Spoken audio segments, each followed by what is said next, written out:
별아라님 사연입니다. 형, 일부. 안녕하세요 왓썹님, 그리고 여러 섭구님들. 저는 올해 만 34세의 별아라라고 합니다.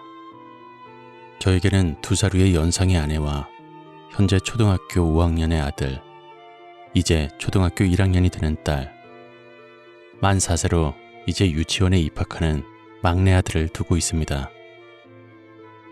이곳에 제보하려는 이 글은 제가 겪은 실화이며 살아가면서 조금씩 흐트러진 기억을 최대한 왜곡 없이 쓰고자 노력하려고 합니다. 시작은 제가 7살이 되던 무렵부터였고 작년 2019년까지의 이야기입니다. 짧지 않은 사연이 될 것 같네요. 모든 분들의 시작이 어떤지는 잘 모르겠지만 저는 업무 중, 자기 전, 쉬는 시간 중에 시간을 보내기 위해 라디오 같은 방송을 들은 것이 시작이었고 그러던 중에 왓썹님의 방송을 경청하게 되며 슬슬 빠져들게 된 것 같습니다. 그러면서 과거의 기억들이 기억 저편에서 조금씩 저를 찾아오고 있더군요. 저의 경험담이 섭구님들께서 찾는 그런 이야기가 되었으면 좋겠습니다. 이야기는 편의상 반말로 진행하겠습니다. 나는 1985년 11월 전라남도 나주의 어느 면에서 태어났다. 41년생인 아버지와 48년생인 어머니, 형제는 위로 9살 터울의 큰형 대주, 6살 터울의 작은형 한주, 그리고 막내 국주인 나. 이렇게 5 가족이었고 몰랐지만 내가 태어나기 전 갓돌이 지났던 민주라는 셋째 누나도 있었다. 내 가족사는 참으로 기구하다. 민주 누나는 어릴 적 큰집 어머니가 해다준 토끼고기를 돼지고기인 줄 알고 잘못 먹었다가 탈이나 죽었다고 알고 있다. 그래서인지 지금까지 큰집과는 연락조차 하지 않고 없는 사람, 없는 친척으로 알고 살아가고 있는 중이다. 둘째인 한주영은 내가 7살 무렵 중학교 1학년 시절에 마을 다리 밑 개울천에서 친구들과 물장구를 치던 도중 친구 한 명이 물에 빠지자 주변 친구들까지 모두 당황하며 어찌할 바를 모를 때 한주영이 옷을 모두 벗어던지고는 친구를 구하기 위해 물에 뛰어들었다. 그리고 형은 나오지 않았다. 아침에 나가서 점심 무렵까지 돌아오질 않자 안 그래도 물가에 나간 자식이 어머니는 걱정이 되셨나 보다. 국주야, 네 형 아직 안 왔냐? 한주영 친구들이랑 다리 밑으로 놀러 갔어. 밥도 됐는데 내가 가볼까? 아니다. 이놈 자식이 늦지 않게 밥 먹으러 오랬더니. 김장을 하시던 어머니는 걱정과 노기를 띤 모습으로 몸빼바지에 고무장갑을 낀 채 그저 걸어서 20여 분 거리, 자전거로 5분여 거리 정도 되는 곳을 나와 함께 자전거를 타고 형을 데리러, 아니 잡으러 갔다. 야, 한주야! 왜 아직까지 안 나오는 거야? 미치겠네 진짜. 웅성거림과 다급함에 인근에 다다른 어머니와 나는 무슨 일인가 싶어 주변에 있던 형들 중 한 명에게 물었다. 무슨 일이 있어? 무슨 일이길래 다들 밥 먹으러 가지도 않고 이러고 있어? 어머니, 그게 아니고요. 기철이가 물에 빠졌는데 막 허우적대고 있길래 한주가 구하겠다고 물에 뛰어들어갔는데요. 그때 주변에 기철이라 불리우는 형은 주변 친구들의 옷가지로 몸을 덮고 웅크리고는 바들바들 떨고 있었다. 기철이? 기철이는 저기 있는데 한주는 어디 갔는데? 옆에 있던 한주영의 친구는 물을 가리켰다. 아주 흐리멍텅하고 뿌옇게 분탕 쳐진 물이 보였다. 저 안에 아직 안 나왔어요. 야, 이놈 자식들아. 사람이 물에 빠졌으면 말을 하든가 어른들을 부르던가. 여기서 멀뚱거리고 뭐하고 있는 거야, 이놈들아. 어머니는 고성과 함께 입고 있던 옷 그대로 물가로 다가가 그 어떠한 준비 동작도 없이 물에 뛰어드셨다. 어린 나는 그 모습을 물끄러미 바라보았다. 한 번, 두 번, 그렇게 몇 번째일까?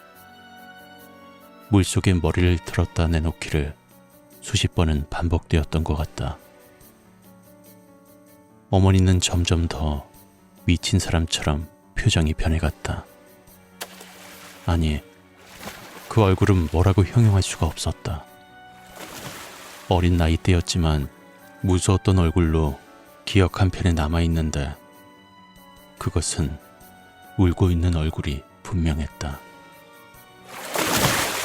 아이고 국주야, 네 형이 안 보인다.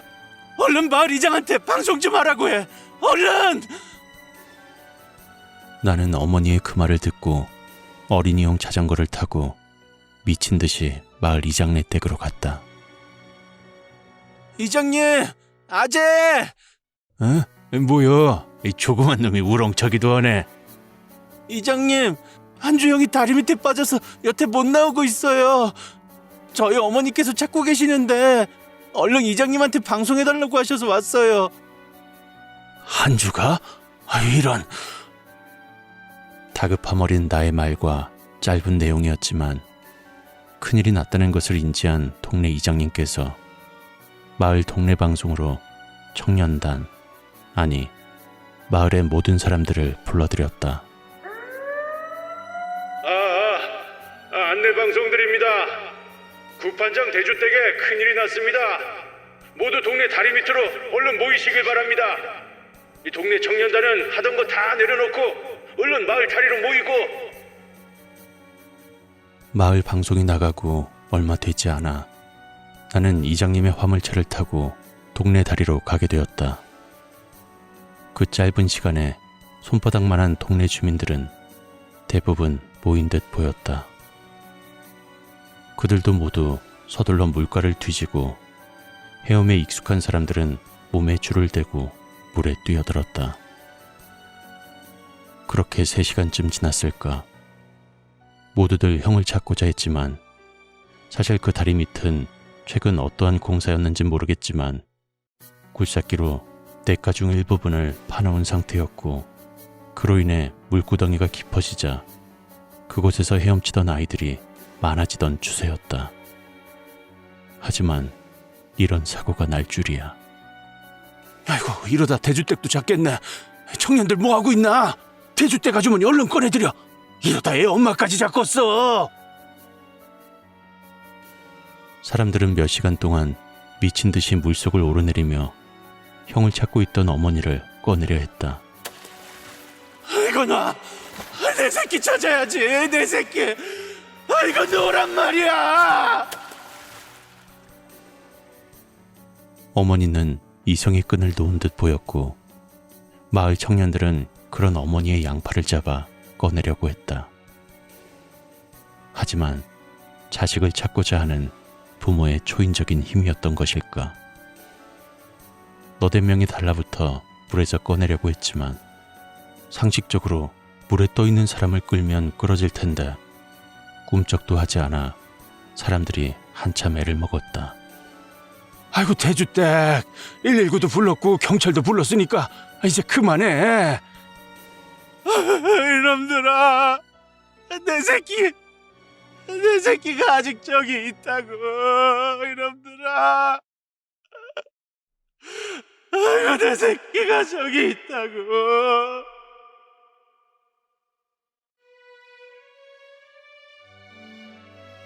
마을 사람들까지 동원되어 주변을 뒤졌지만 도저히 찾을 수가 없었다.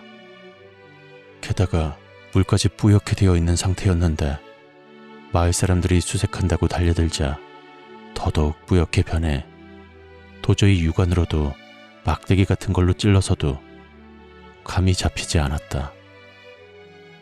그때 어머니가 갑자기 몸을 부르르 떨더니 어느 한 곳을 뚫어져라 보셨다. 내 새끼가 저기 있네.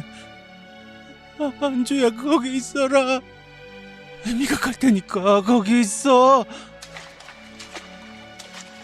갑자기 물에 달려들어 마을 사람들이 잡을 새도 어찌할 새도 없었다. 물에 갑자기 들어가 한참이 지났다. 나중에 알기로는 5분 정도가 지났다고 들었다. 물에서 어머니의 두 팔에 창백한 얼굴에 한주영이 안겨 나왔다.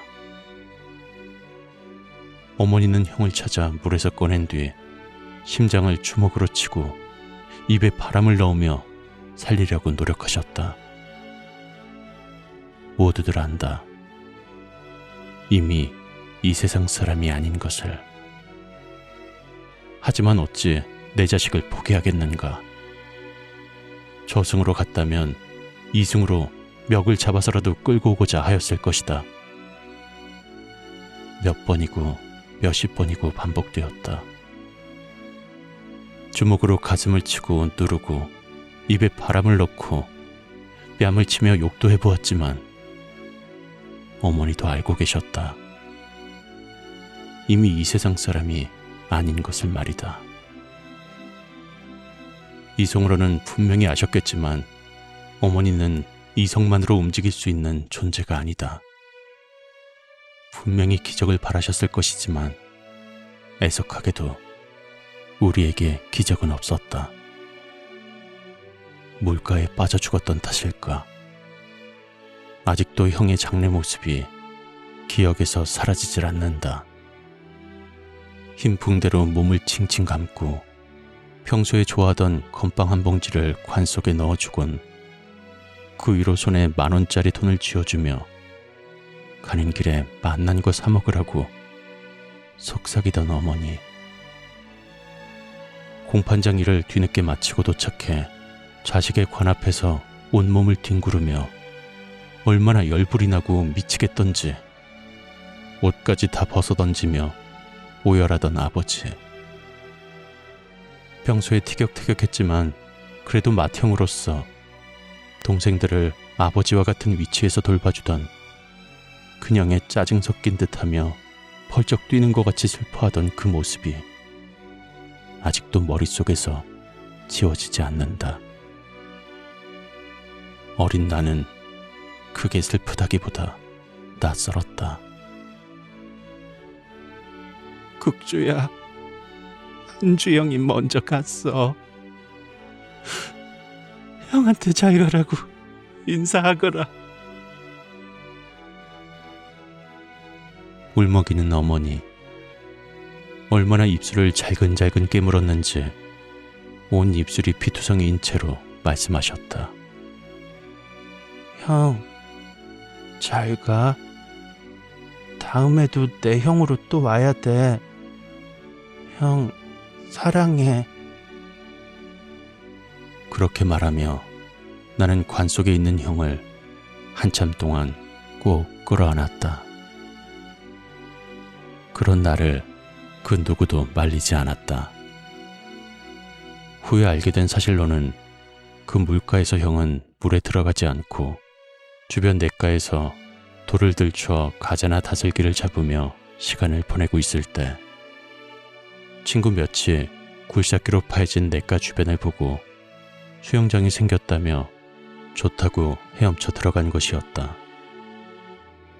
그중 평소에 수영을 잘 못하던 기철이 형이 다리에 쥐가 나 물에서 허우적거릴 때 다른 친구들은 어찌할 바를 몰라 했고 형이 급하게 옷가지를 벗어 물가로 들어가 기철이 형을 꺼내주었단다.